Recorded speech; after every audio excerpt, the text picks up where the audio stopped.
جو لوگ اللہ پر ایمان لائیں، کہیں کہ ہمارا رب اللہ ہے، پھر اس پر جم جائیں، ان پر فرشتوں کا نزول ہوتا ہے۔ نہ کوئی غم کرو نہ خوف، خوشیاں مناؤ جنت کی جس کا تم سے وعدہ کیا گیا تھا۔ اللہ کی ربوبیت پر اطمینان جب انسان کو ہو جاتا ہے، میرا رب اللہ ہے، ربی اللہ، انسان کے لیے نہ کوئی کھٹکا، نہ کوئی خطرہ، نہ کوئی خوف، نہ کوئی حزن۔ جو کچھ ہو رہا ہے کس کے اذن سے ہو رہا ہے؟ اللہ کے اذن سے۔ اللہ کے اذن کے بغیر پتہ تک نہیں ہلتا۔ یہ کوئی اندھا بہرا مادہ نہیں ہے جس سے مجھے کوئی خوف ہو۔ اندھا بھینسا چلا رہا ہو اس سے تو ڈرنے کا ہر انسان کو ڈرنا چاہیے، نہ معلوم کس کو ٹکر مار دے۔ لیکن نہیں، اس کائنات کو چلانے والا ایک سمیع و بصیر خدا ہے، وہ جو میرا دوست ہے، میرا ولی ہے۔ اللہ ولی الذین آمنوا یخرجہم من الظلمات الی النور۔ اللہ اہل ایمان کا ولی ہے، ساتھی ہے، پشت پناہ ہے، مددگار ہے، حمایتی ہے۔ بتائیے جسے یقین ہو جائے کہ اللہ میرا مددگار، اللہ میرا محافظ، اللہ میرا پشت پناہ، اللہ میرا حمایتی، اس کے لیے کوئی خوف ہوگا؟ اس سے کوئی ڈر ہوگا؟ میں مثال دیا کرتا ہوں ایک بہت سادہ پنجاب کے دیہات کی۔ تو بڑا چودھری ہے اور کوئی غریب کسان ہے۔ اس غریب کسان کے جانوروں کو ہر وقت اندیشہ ہوگا چوری کا، کوئی میری بھینس کھول کر نہ لے جائے، کوئی میرا بیل کھول کر نہ لے جائے۔ لیکن جس کے بارے میں یہ سب کو معلوم ہو کہ وہ جو بڑا چودھری ہے وہ اس کا دوست ہے، اس کی بچیا کو کوئی خوف ہوگا؟ اس کی بھینس پر کوئی ہاتھ ڈالے گا؟ اسے کوئی اندیشہ ہوگا؟ نہیں۔ کیوں؟ کہ وہ بڑا چودھری، بڑا اس کا یہاں کا سردار، جاگیردار، سب کو معلوم ہے وہ میرا دوست ہے، کوئی میرے خلاف اقدام نہیں کر سکتا۔ اس دنیا میں یہ چھوٹی سی بات اگر آپ کے دلی اطمینان اور سکون کا باعث بن سکتی ہے تو ذرا تصور کیجئے۔ میں لفظ تصور استعمال کروں گا صرف اس لیے کہ اس کا ہم جس کو کہتے ہیں ادراک اور شعور کر نہیں سکتے، اگر کے ساتھ کر سکتے۔ اگر یقین ہو کہ اللہ میرا مددگار اور یقین ہو کہ اللہ ہر آن میرے ساتھ ہے، پھر کوئی خوف؟ کس کا خوف؟ کوئی شے اللہ سے بالا تر ہے؟ کوئی قوت اس سے زیادہ طاقتور ہے؟ کوئی اس کے ارادے کو بدلنے والا ہے؟ کوئی اس کی مشیت کے آڑے آنے والا ہے؟ یہی بات ہے جو حضور نے فرمائی۔ یہ ایمان کا حاصل ہے لب لباب، کہ دیکھو اچھی طرح اس بات کو ذہن نشین کر لو، اگر تمام انسان مل کر تمہیں کوئی نقصان پہنچانا چاہے نہیں پہنچا سکتے مگر جو کچھ اللہ نے لکھ دیا ہو، اور تمام انسان مل کر تمہیں کوئی نفع پہنچانا چاہیں نہیں پہنچا سکتے مگر وہ شے جو اللہ نے طے کر دی ہو۔ آپ پھر میں کہوں گا ذرا طاری کیجئے، اسے فرض کیجئے، اسے سوچئے۔ اگر اس حدیث پر ہمارا دل ٹھکا ہوا ہو تو کسی سے ڈر ہوگا؟ یہ مجھے نقصان نہ پہنچا دے، یہ میری رپورٹ خراب نہ کر دے، یہ میری انکریمنٹ نہ رکوا دے، یہ میرا یہ نہ بگاڑ دے، یہ میرا یہ نقصان نہ پہنچا دے۔ اس کا ڈر، اس کا ڈر، اس کا خوف، اس کی خوشامد، اس کے لیے جا کر طرح طرح سے اپنی عزت نفس کو ذلیل کروانا اس کے سامنے۔ یہ سب کچھ کیوں کرتا ہے انسان؟ جب سمجھتا ہے کہ اس کے ہاتھ میں میرا کوئی نفع ہے، اس کے ہاتھ میں میرے لیے کوئی ضرر ہے، یہ مجھے کوئی غضب پہنچا سکتا ہے، یہ مجھے کوئی نقصان پہنچا سکتا ہے، یہ میرا کوئی کام بنا سکتا ہے، یہ میری کوئی ضرورت پوری کر سکتا ہے۔ اسی کا نام شرک ہے۔ جہاں آپ نے یہ سمجھا کہ غیر اللہ کے اندر کوئی طاقت موجود ہے وہی شرک ہے۔ بتوں سے تجھ کو امیدیں، خدا سے نو امیدی، مجھے بتا تو صحیح اور کافری کیا ہے؟ شرک تو یہ ہے جس پر بھی تمہیں یہ خیال ہے کلمہ ہے، یہ کلمہ سوم لا حول ولا قوت الا باللہ، ذرا اس پر دل کو کبھی اگر آپ تصور کریں، پھر فرض کریں، دل ٹھک جائے اس پر، کوئی طاقت نہیں۔ یہی بات تھی جو شیخ عبد القادر جیلانی رحمۃ اللہ علیہ نے اپنی وصیت میں اپنے بچے سے کہی۔ 11ویں دینے والے ہیں لیکن حضرت شیخ عبد القادر جیلانی کی وصیت اور تعلیمات کو کتنے لوگ ہیں کہ جانتے ہو؟ یہ جن مقامات تک پہنچے ہیں وہ کس چیز کی بدولت پہنچے؟ انہوں نے جو پیغام دیا وہ کیا تھا؟ اے میرے بچے، جس طریقے سے قرآن مجید میں حضرت لقمان کی نصیحتیں جو ہے نقل کر دی گئی ہیں، میں یہ عرض کروں گا بالفرض اگر قرآن حضرت عبد القادر جیلانی کے بعد نازل ہوا ہوتا تو شیخ عبد القادر کی یہ نصیحتیں بھی قرآن میں درج ہوتی.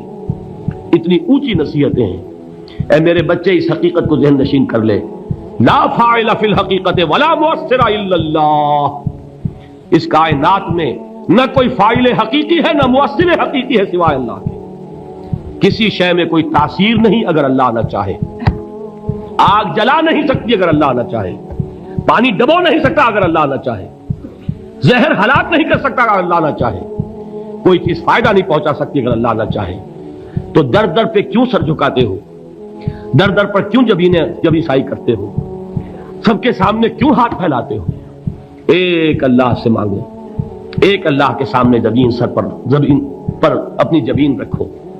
لا فاعل فی الحقیقت ولا مؤثر الا اللہ. نظر آتا ہے ہمیں کہ پانی پیاس بجھا دیتا ہے.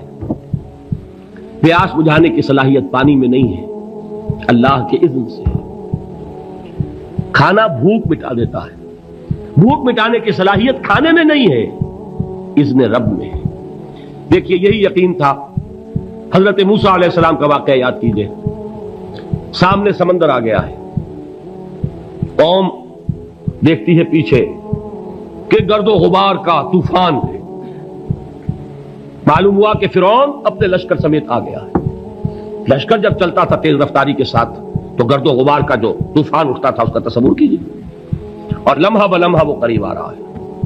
پوری قوم نے کیا کہا؟ اے موسیٰ انا لمدرکون, اے موسیٰ ہم کو پکڑے گئے. قرآن مجید نے تو یہاں وہ باتیں نہیں لکھی ہیں, لیکن تورات میں یہ درج ہے کہ بنی اسرائیل جھگڑنے لگے, دست و گریبان ہو گئے موسیٰ کے ساتھ. موسیٰ ہمیں یہاں مروایا لا کر, اس سے تو ہم ہی بہتر تھے. وہاں کھانے کو ملتا تھا, زندگی تو تھی, بیگار ہم کر رہے تھے, موت تو نہیں تھی. اب جو کچھ ہوگا اس کا تصور کرو, جس طریقے سے ہمارے ٹکڑے اڑائے جائیں گے. تو لڑ رہے ہیں حضرت موسیٰ علیہ السلام سے. یہ تورات کی تفصیل ہے. قرآن میں صرف اتنا آیا ہے, پریشان ہو کر انہوں نے کہا انا لمدرکون, موسیٰ ہم تو پکڑے گئے. اس وقت موسیٰ کا جواب کیا ہے؟ کلا ان معی ربی سیہدین. نہیں, میرے ساتھ میرا رب ہے, وہ راستہ دے گا. بتائیے کہاں راستہ نظر آ رہا ہے؟ یہ ہے ایمان بالغیب. راستہ نظر نہ آئے تب اللہ پر یقین ایمان ہے. جیب میں پیسے ہوں اور تب دل کو اطمینان ہے تو ایمان کس پر ہوا؟ پیسے پر, اللہ پر نہیں. جب وسائل و ذرائع نہ ہو اور پھر یقین ہو کہ اللہ مسبب الاسباب ہے, وہ اسباب کا پابند نہیں ہے, وہ اسباب کا محتاج نہیں ہے, اسباب اس کے محتاج ہے. اگر یہ یقین ہے تو اللہ پر ایمان ہے. یہ نہیں ہے تو تمہارا ایمان اسباب پر ہے, وسائل پر ہے, ذرائع پر ہے, مادیات پر ہے, اللہ پر نہیں. اس وقت کہاں راستہ تھا؟ کوئی راستہ تھا؟ سمندر ہے اور ادھر سے لشکر آ گیا ہے. کلا ان معی ربی سیہدین. اب دیکھیے ایمان کہہ دینا آسان ہے, ہوا معکم اینما کنتم, جہاں کہیں بھی تم ہوتے ہو اللہ تمہارے ساتھ ہوتا ہے. لیکن اس کا یقین قائم ہو جائے تو زمین و آسمان کا فرق واقع ہو جائے. یہی بات ہوئی حضور کے ساتھ. غار ہے, چھپے ہوئے ہیں محمد رسول اللہ اور آپ کے وہ یار غار ابو بکر صدیق رضی اللہ تعالی عنہ. اقبال نے حضرت ابو بکر کی شان میں چند اشعار کہے صرف, لیکن واقعہ یہ ہے کہ بھاری بھاری نظموں پر اور قصیدوں پر بھاری ہے. طویل ترین نظمیں اور قصیدے ہوں ان پر بھاری ہے. ہمتیں ابو بکر کی ہمت جو ہے, کشت ملت را چو ابر, جیسے بارش سے کھیتی اپجتی ہے, ابو بکر کی ہمت اور عظیمت اس امت کو اسی طرح سینچنے والی ہے. ثانیے اسلام و غار و بدر و قبر, وہ دوسرے تھے اسلام میں, دوسرے. پہلے کون تھے؟ انا اول المومنین, حضور فرماتے ہیں سب سے پہلا ایمان لانے والا میں. دوسرے ابو بکر. ویسے ہمارے ہاں یہ چلتا ہے اختلاف, حضرت علی پہلے ہیں کہ حضرت ابو بکر پہلے ہیں, لیکن اس میں بڑی خوبصورت تطبیق قائم کی ہے علماء نے اور بہت صحیح ہے. چار کے بارے میں فیصلہ ہی مت کرو کہ کون پہلے ہے. ان کی ایک عجیب تقسیم کر دی ہے. آزاد مردوں میں, بالغ مردوں میں سب سے پہلے ابو بکر, بچوں میں سب سے پہلے علی, خواتین میں سب سے پہلے خدیجہ، اور غلاموں میں سب سے پہلے زید ابن حارثہ۔ بڑی پیاری تقسیم ہے، یہ چاروں ہی پہلے ہیں، ہر ایک کے لیے اولیت ہے۔ اور واقعہ یہ ہے کہ اگر زمانی اعتبار سے تعین ہوگا تو پہلے خدیجۃ الکبریٰ آئیں گی رضی اللہ تعالی عنہ۔ کسی اور سے بات کرنے کی نوبت بعد میں آ سکتی ہے، پہلے تو اہلیہ محترمہ سے بات ہوئی، آتے ہی پہلی وحی ہوئی ہے، ابھی تبلیغ کا حکم نہیں تھا۔ کس کو بتایا واقعہ؟ ابھی اپنی نبوت کی تبلیغ کا تو حکم ہی نہیں آیا۔ واقعہ کس کا ہے؟ وہ خدیجہ کا ہے۔ جب کہا ہے کہ خشیت علی نفسی، مجھے اپنی جان کا اندیشہ ہے، تو کیا جواب دیا خدیجہ نے رضی اللہ تعالی عنہا؟ وہ صدیقۃ الکبریٰ ہے۔ صدیقات جو ہے خواتین، ان میں چوٹی پر خدیجۃ الکبریٰ ہے رضی اللہ تعالی عنہا، اور صدیق جو مرد ہیں ان میں صدیق اکبر ہے ابو بکر صدیق رضی اللہ تعالی عنہ، لیکن صدیقات میں چوٹی پر۔ جب حضور نے فرمایا خشیت علی نفسی، کیا فرمایا، کیا عرض کیا، کیسے تسلی دی؟ نہیں، اللہ آپ کو ضائع نہیں کرے گا، آپ غریبوں کے ہمدرد ہیں، آپ مساکین کے تکالیف رفع کرنے والے ہیں، آپ بیواؤں کی سرپرستی کرتے ہیں، آپ مسافروں کی خدمت کرتے ہیں، اللہ آپ کو ضائع نہیں کرے گا۔ یہ یقین ہے اس خاتون کے اندر۔ خیر وہ ایک علیحدہ بات ہو جائے گی۔ میرے دل پر حضرت خدیجہ رضی اللہ تعالی عنہ کی شخصیت کا بڑا گہرا نقش ہے، جو وہ کوئی اور ہی وقت اور موقع ہوا تو بیان ہوگا۔ بہرحال اقبال نے ایک مصرے میں جو 4 اولیتیں جمع کر دی ہیں، ہمتیں او کشت امت را چو ابر، ثانی اسلام و غار و بدر و قبر۔ اسلام میں حضور کے بعد پہلے کون؟ ابو بکر۔ غار میں حضور کے ساتھ کون؟ ابو بکر۔ بدر کی رات اللہ کا رسول سر بسجود، وہ جھاڑ، وہ گھاس پھوس کی جو جھوپڑی بنائی گئی تھی، اور وہاں تلوار ننگی لے کر پہرا دینے والا کون؟ ابو بکر۔ اور اس حجرہ عائشہ میں محمد کے بعد سب سے پہلے دفن ہونے والا کون؟ ابو بکر رضی اللہ تعالی عنہ صلی اللہ علیہ وسلم۔ وہ جو معاملہ میں سنا رہا تھا غار ثور کا، حضرت ابو بکر بھی حضور کے خیال سے لرز گئے ہیں۔ آپ کو یاد ہوگا کہ جا کر پہلے تمام جتنے سوراخ تھے انہیں بند کیا ہے، ایک سوراخ رہ گیا تھا جس کو بند کرنے کے لیے کوئی کپڑا نہیں تھا، وہاں اپنی ایڑی رکھی ہے، تب کہا ہے حضور سے تشریف لائیے، اور اپنے زانو پر حضور کو لٹایا ہے، اور وہاں کسی موذی جانور نے کاٹا ہے، حضور کی آنکھ لگ گئی تھی اس وقت، اس بل کے اندر جو بھی بچھو ہے کیا ہے واللہ عالم، اس نے کاٹا ہے، اس کی تکلیف کی وجہ سے ابو بکر کی آنکھوں سے آنسو ٹپک گئے ہیں، حضور کے چہرے مبارک پر پڑے ہیں، تو حضور جاگے ہیں، معاملہ کیا ہے؟ ایڑی نہیں ہٹائی وہاں سے، مبادا وہ جانور وہاں سے نکل کر محمد الرسول اللہ کو کوئی گزن پہنچا دے، ابو بکر کی ایڑی ہے، جس طرح چاہے کھا لے، ختم کر دے، جان نکل جائے تب کوئی آنچ آئے محمد پر تو آئے، لیکن جیتے جی نہیں۔ وہ ہے ابو بکر۔ حضور کے خیال سے اس وقت حضور نے پھر اپنا لعاب دہن لگایا ہے، اور اس سے پھر آپ کی تکلیف ختم ہوئی۔